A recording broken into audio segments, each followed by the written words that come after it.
we get started, I have some admin points that I need to run through with you. The first one is, we ask that you don't take pictures of the front of the warehouse and post it on social media. This is a security risk. We've been mistreated and scorned cause the color of our skins. Battered and beaten up and called all manner of things, yeah. But one day you'll pay for raping our mothers and slaving our fathers. Then justice shall be done on that great and judgment day, yeah. One day on, freedom must come.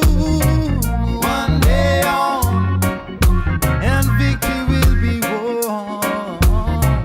One day on. I'm Hetty, I'm from Freeman, Somerset. I'm here at the Le Berge de Migrants warehouse. We work in partnership with Help Refugees, which is the British charity helping in Europe and the refugee crisis. I'm head of operations here in the warehouse in Calais, so running the logistics in the warehouse and supporting the distributions out on the camp and supporting all the projects and other organisations, working with them together in this situation, both in Calais and in Dunkirk. I need somebody who was doing the sorting yesterday. Hands up, people that were doing sorting yesterday. Okay, 1, 2, 3, could you step forward? We get everything under the sun here, from corsets, wedding dress, soiled bedding, high heels, but also a lot of amazing things come through. We get brand new 3 to 4 season sleeping bags, tents, we deal with hygiene kit stuff, we deal with lots of clothing, food. We've got a kitchen at the front of the warehouse which is run by another organisation with us. We have a food packing area, providing food packs and identifying community kitchens within the camp and providing for them. We do a bit of everything here. We've upscaled to this bigger warehouse and we've been here a month and a half maybe now. How big is the warehouse? I'm not a mathematician, so I'm rubbish at describing sizes. This big. The warehouse we were in before was probably about half the size, and as anybody knows who has ever moved house, when you get a bigger house, you find the stuff to fill it. So we've done just that. There were moments in November when I was worried because suddenly our pile was down, some of the racks were empty and we were going, what are we going to do? We had loads and loads of large clothes, but there were not many, there were like a tiny proportion of large people on camp who we can give 20 jumpers and 50 jackets to each of them. Mostly it's small and medium men on camp and we didn't have that stock, so we can't make people line up for an item that won't fit them. There's an attitude sometimes with aid where it's, well, they're in a bad situation, so let's just give them anything, ripped clothes, unfitting clothes. Actually, the reason everybody is giving and the reason that you support this is because you don't condone the conditions of the camp. You say this is wrong and we stand against it. And therefore we are going to provide dignity and we're going to support that dignity by respecting those individuals in the camp. Not just giving away castos. As you know, the reason that you're here is because you care. So let's have that basic standard and that minimum, value for the people that are there, at least. Very good. And what kind of things are you short of? What do you foresee in the near future that you're going to be needing? We always need tents, and those are the 2 to 6 man kind of size tents. The smaller they are, the better. When they're like 3 man's really good because of the space in the camp, finding somewhere to pitch, and also the wind is really bad. We know tomorrow we had 2 tent and tarping teams out today, but the wind's been really bad today, so we're going to have a lot more. A lot of tents blow off all over the place. The big ones, they're much more prone to being attacked by the wind. So if they're smaller, we can tarp them over, get the sand dug in around them and have them a little bit more secure.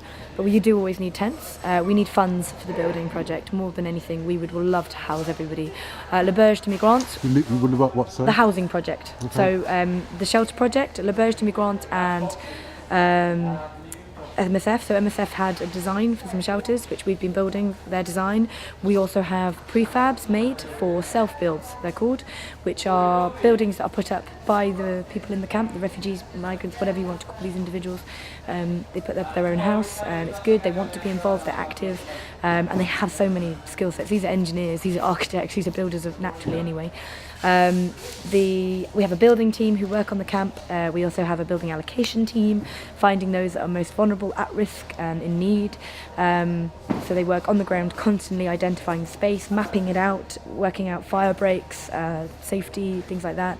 And they've learned as they went along because we're just volunteers, we're just ordinary people. I'm just somebody from Somerset. So we've really had to learn as we go, but you know the impact that we've made hopefully has been good, and we're adapting and we're responding to the situation as it comes. So finances are really important for that.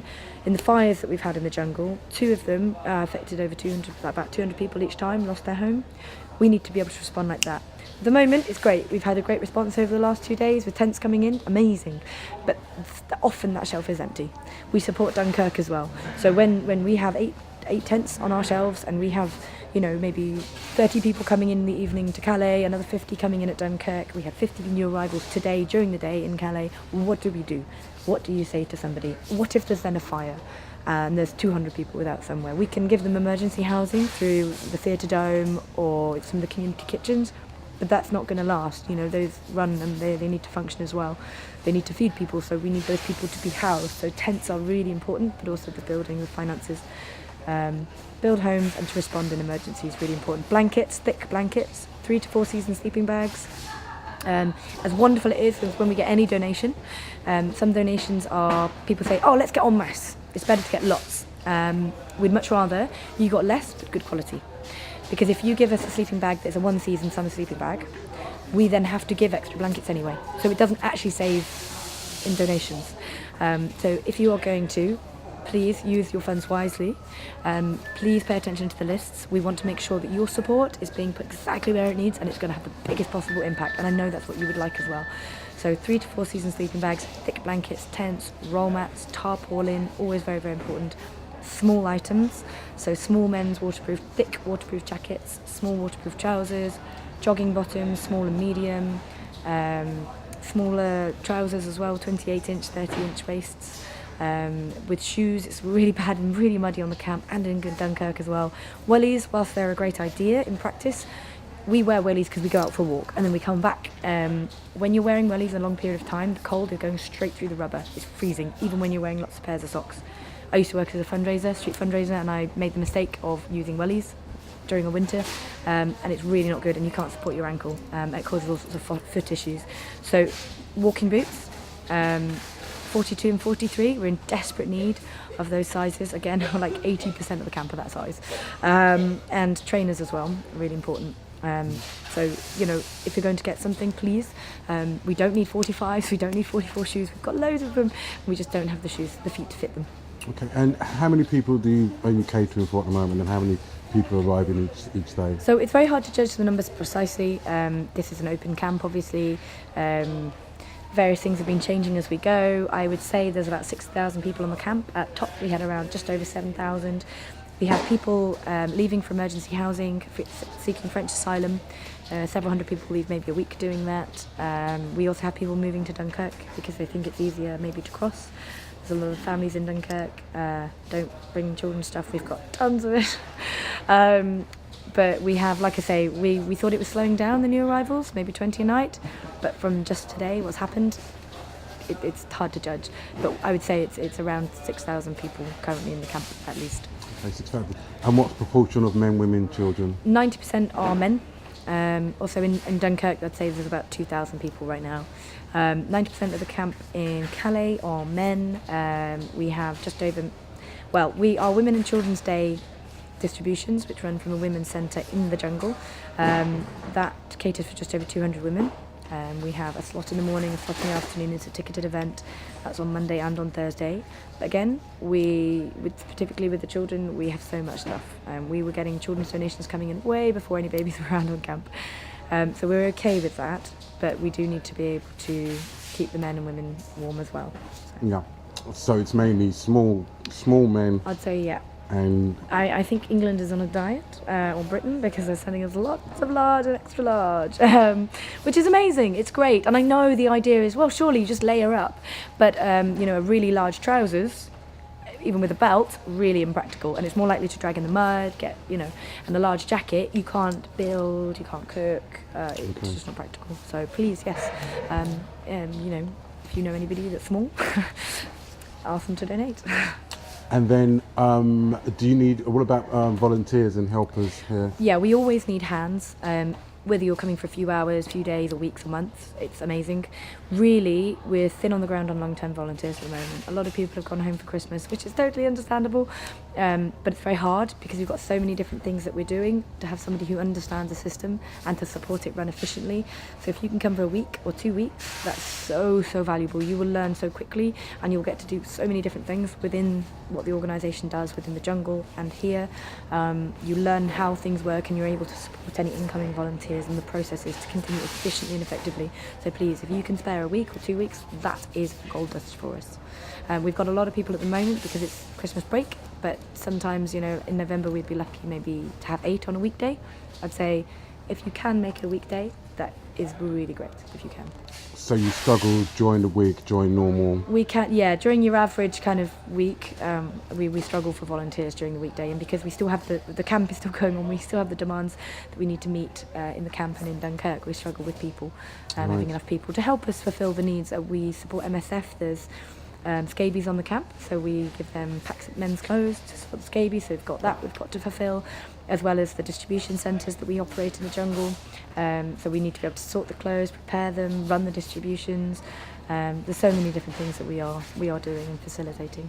And can the guys from the camps themselves, can they not volunteer? Do you not? So they work recruit? on the camp, as we say, they help with building their own houses. They also help us with the distribution centres. They're a combined effort, and they are fantastic actually at helping us with those distributions and self-distribution. One of the other distribution methods we are employing now is community spokesperson distribution. That's identifying members who are in charge of, say, understanding the needs of 15 to 100 people maybe. They identify those needs, they give us a list on a rota basis, we go in and we distribute with them to those people, and they're very supportive in that. They want to do that, they want to help, which is great. So yeah, we do within the camp itself, we have a lot of people from the camp working and volunteering. Remember, these are people that are illegal typically in this country. We can't cover them on insurance, so we can't have them in the warehouse, which is sad. I'd love them to sort because they'd be the best sorters ever in the warehouse. I would love to be able to say, hey, everybody from the camp, refugees, come and sort. We're not allowed to do that. We're just not allowed. We wish we were, because they would be the best at it.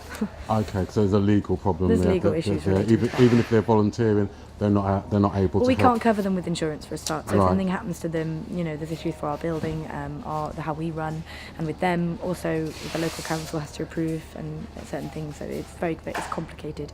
But where we can, particularly with any distribution going on in camp, any assessments going on in camp, any of the building going on in camp, we absolutely engage with the people there and to work with them and communicate with them in a partnership. It's not about giving a hand out, it's about giving a hand up. We Yeah. are here to work together as a human being, just the same to another human being. That's what this is about. So, and they can often help us with translation work and things like that as well. What do you think the governments are doing, and what's going to happen over the next couple of months? Well, there's different things going on as far as the government's concerned. In France, obviously we've recently had some elections.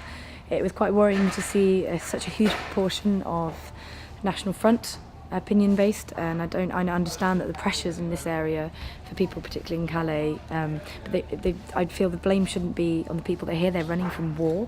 They are actually the people, the Kurdish, who take up the majority of that camp, are the people that we've been given the guns to fight the people we don't like. They're fighting ISIL. They are fighting ISIS for us, okay? And now it's getting too much, and they're coming with their families and they're seeking our protection. There's people from Afghanistan who are translators with the army, and now they're being denied support, even though they were promised it, because you didn't work, you worked for X, Y, or Z amount of months, but not 2 months extra.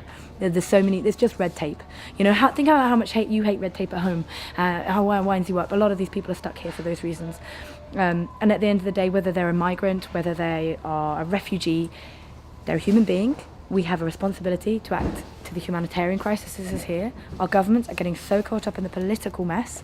If this was in another country, if this is in Syria or this is in Sudan, we give aid to those countries, which is great. It needs to happen. And we say, it's humanitarian, regardless of the politics, this needs to happen. But in Europe, it's not happening. Why? Because we say, but it's our politics now, so now it matters. Now we can ignore the humanitarian issue. So in January, we've got the camp moving in Dunkirk, being moved to another location, which is going to be interesting. We've got In Calais, there's this new government section of the camp that's been built, which only houses 1,500 people. What is going to happen to everyone else? What are they going to do? They're hoping to clear it by then, so we're not sure how they're going to do that, where their responsibilities lie. At the same time, this charity, along with others, as a group of organisations, a coalition of charities, have sued the local government here, which I'm sure it made the news, to do with the sanitation and the basic rights of the people in the camp. That will probably heat up again as they are getting denied. In England, there's debates going to be happening in January, I know, about everything that's going on in Europe. Everything that's going on as well in terms of our human rights. So with the Conservatives trying to scrap us out of that, I feel so ashamed. We were part of building that. We helped build these declarations. And, you know, to say, oh, well, they're not perfect. Well, if they're not perfect for our country, then it's not perfect for any other country. Human rights are human rights. Let's try and adapt them. Let's try and improve whatever declarations we have in place or standards of human rights. If they don't fit for us, then they shouldn't be fit for anybody else. So if we're not happy with them, we need to work on that. We don't step away from them. The moment you step away from them as a country and say, we'll be the highest power in, you know, accountability for your rights, that's very risky, because if your government infringes on your human rights, who have you got to complain to? We need to work together as Europe, as United Nations, so that if our government does something against us, we have someone to go to about that. You want to step away from that? You want to risk yourself? If you've ever complained about your government, you shouldn't now turn around and say, I completely implicitly entrust them with my rights. That's ridiculous. If you're not happy with how Europe is treating your rights, let's deal with it, let's fix it. What's astounded me with the financial crisis and everything, we've got so many examples of people insulating themselves away, saying, let's protect ourselves, let's support ourselves. When has that ever worked, really, truly? If something is broken, let's fix it, let's work together. We know more now. We know that I may be, you know, born in Somerset, but that doesn't make up everything that I am. I am the history of every other human being that has come before me. I am that collective knowledge, and I have so many different roots and links genetically and otherwise from across the globe. Let's not be so close-minded as to say, I'm going to sit in my corner and deal with my health and myself. Mm-hmm. Because my health and myself is affected by others. We know that. So let's work with it together. With everything that's going on here, that's you, that's me, we're just regular people, and we're recognising a need, and we're saying, I respect my human rights and I respect those of others, because we're all in it together. It is phenomenal, the things that have occurred here, and that is just ground force, grassroots, people being a part of something, a bigger picture, and giving and really caring about another person, regardless of whether your government is listening or whether the media are portraying whatever they're showing you. You know, you can see, you come and see for yourself what your impact has. It is amazing. All of this, all the systems built by people, built by ideas. We have such a capacity for so many great things. This is an unprecedented situation in Europe. It is the right side of history that you are standing on with us here today. So thank you so much. Okay, I am Aria. I am from Italy, and I've been put in charge of this massive clothing pile, which is basically all the clothes that are coming from different donations, different sources, and they're not sorted. So we're sorting them into boxes. These are accessories. So you have like boxers, scarves, gloves, and then here we divide up between male and female, and then they get divided. So anything that is large gets put away, and that goes to the Cash for Clothes box. And in the Cash for Clothes, we get money from those donations. So everything that is not used here can go there and still be used for money for this camp. So that's what they're packing over there. Once these boxes get full, they get transferred into a box that will be redistributed amongst the refugees and the migrants that are in the camp. That's pretty much it. So there's kind of a chain of people. Usually there's about 3 people on every side, sorting into the various boxes, and we have got 2 people who are bringing the boxes to then be brought actually to the refugees and migrants at the camp. And here we've got people sorting between male and female. That's pretty much it. How long are you here for? About 4 or 5 days. You seem to know what you're doing within that time, yeah? I think I got kind of lucky. I think I knew what I was doing, and somebody gave me the orange vest, and that's how it kind of happened. Okay. Somebody left right when I was coming in, like the day after I was like she left the day after I arrived. So And what are you finding you've got most of? in terms of clothing items, I guess there's a lot of large clothing that we don't really need because they're quite small in the camps. So there's a lot of waste. There's also a couple of silly things, such as suit clothes or dresses or high heels, which is completely unnecessary. But a lot of people are like, oh, we'll just give it and they'll know what to do with it. But that usually gets chucked. Yeah. Does that not go for cash for clothes? Though? That goes for cash for clothes. So yeah. it's still useful. It's still useful. It goes into the it's still useful. Yeah. For a degree because. Till it, yeah. It just takes a lot of time sorting all of this, and that's why I think it. Yeah. And It would be useful if people who give donations would already label the clothes. So like men trousers non-waterproof medium. That's a helpful tag because then we know where to put it. So this system is here in place because none of this is sorted. What things would you need more of? Maybe do you know?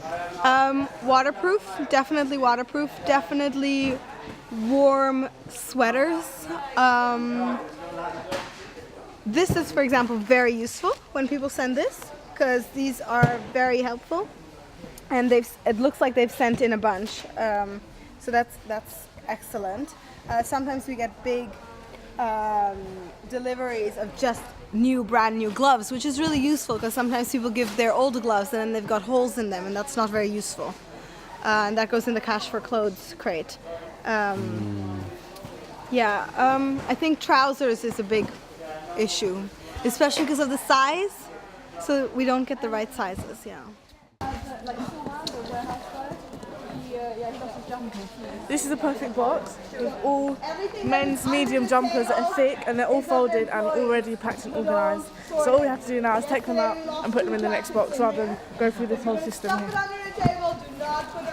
My name's Paul Stevenson. I come from Scotland. I'm working here in the kitchen, all volunteer led. You can see we're very, very busy this morning. Lots of people chopping all the donated food. We get this from various sources. From people driving from the UK to dropping off stuff, people with businesses, restaurant businesses dropping off and stuff. We then turn that into food for up to 2,000 people. We get volunteers here every single day. We get an awful lot at the weekend, so we would love to see people coming during the week to help out. We don't get as many. We get various donations. The main thing that we use is, you understand, we're dealing with people from various parts of the world. So from Africa to the Middle East, all over, Sudan, Eritrea. So there's a varying palette of tastes. We use an awful lot of spices. We would love spices. We use an awful lot of vegetables, an awful lot of rice, couscous. If you want to volunteer, best thing to do is come early in the morning. We open up at 8 o'clock in the morning. Come to the warehouse or get in contact, send an email so that you can coordinate coming. Come here, turn up and join the wonderful group of volunteers that make it all happen. Thank you to everybody, because this kitchen wouldn't run if it wasn't for the donations and all these volunteers. Completely unpaid. The only thing that we get out of this is seeing the people fed and seeing the meeting. So it's just a big thanks to everybody for their continued support in this, because it's not going away anytime soon. My name's Tom Gilbert. I'm from London. You're from London. How long have you been here, Tom? Just over a week. Just over a week. And can you tell me what goes on in here? Well, this is our workshop. We're just building the frames and doors, floors for the buildings that are going to be put on site for the refugees. Where do you get the materials from? They get purchased. We have a little bit of funding for the main materials like the woods, a few of the screws, but we do run out occasionally, so it does stop every other day. There's a lot of what do we have, what can we use kind of materials. Like today we ran out of screws, so we had to go to the shop and go purchase some. We do get a lot of donations, but it's a lot of stuff that we don't need, so it kind of gets in the way. It's very great people bring in doors, but there's no way we can hang them because our structures aren't strong enough for these type of doors, so they kind of just get left to the side. But it's things like screws we need, certain lengths, certain lengths and sizes of timber if people have them lying around the house. Stuff like that. Okay, so screws, nails, hammer, you got all tools We in got a lot of tools, but because they are donations, a lot of them aren't up to scratch, so we have to spend time fixing them. Like today we've got this gentleman in, one of the other volunteers. And the thing is, we are all volunteers, so it is a case of I'll be in charge this week and then I'll have to tell someone what to do when I leave. So It's a case of we don't have permanent staff. Right, okay. And have you, because it's the Christmas holiday, do you find there's quite a lot of people here at the moment? Yeah, we are swarmed in the Warehouse. in the warehouse. Yeah, there's loads of people. It's great. Like, we need the people. Like, because the more people we have here, it means the more people we can send to the camp as well, which makes a difference. Getting to chat to people, find out what individuals need. Because, like this week, I've been doing drops to the schools. Schools? Yeah, there's 4 schools on There's site. 4 schools on the There's 4 site. schools on the site, and I think there's another one coming middle of January. Someone's bringing over a double-decker bus and they're going to kit it out. Oh, right, I didn't know that. There's 4 schools on the site. Yeah, there's schools. So that's the thing, is like school supplies, they get forgot about. Like in the workshop, in the Warehouse. In the warehouse, there's pallets of school supplies, rucksacks, stuff like that that's been donated. But everyone focuses on the clothes, obviously, because people need clothes. We bought loads of books, children's books, but then they're not. You're saying they won't be distributed. They will be distributed. It's just when people got time, because obviously clothing and accommodation is more important. But at the same time, education is still quite important. I would say education is more important because you need to get out of the situation you're in. Yeah, definitely. But that's the thing. A lot of the people here are very educated. Like doctors, teachers. The amount of people that have turned up to help out is great. Like, they've come from all over Europe to come help out. We've had a couple people over from America as well this week coming to help us out. So yeah, the more people that come over to help, the smoother it goes. I reached up, I now have no return. The liberation of my people is my main concern. Only if we come together, stop fussing, stop fighting, stop killing each other. If all wars could cease, away with man-made disease. Human killing them no make no sense. You better be ready when that trumpet sound. I know have the time to stick around and play around. Be ready, because we're moving out that town. No more in a Babylon we roam. You better be ready when that trumpet sound. I know have the time to stick around and play around. Be ready. Just get ready. I'm saying what I'm saying, yo, with no delay. Police and soldiers on the street and innocent they slain, leaving mothers and children and even fathers crying. People are dying and there ain't no denying. And what I'm saying, it's just like I see what I mean. It's only who feels it knows it. Get a grip and please do something about it. On top of my voice, I'll be screaming and shouting. A revolutionary soldier, ain't no joke about it. Anywhere I go, I'ma let the whole world know. You better be ready with that trumpet sound. I know I have the time to stick around and play around. Be ready, because we're moving out that town. No more in a Babylon we roam. You better be ready with that trumpet sound. I know I have the time to stick around and play around. Be ready, because we're moving out that town. No more in a Babylon we roam. Be ready with that trumpet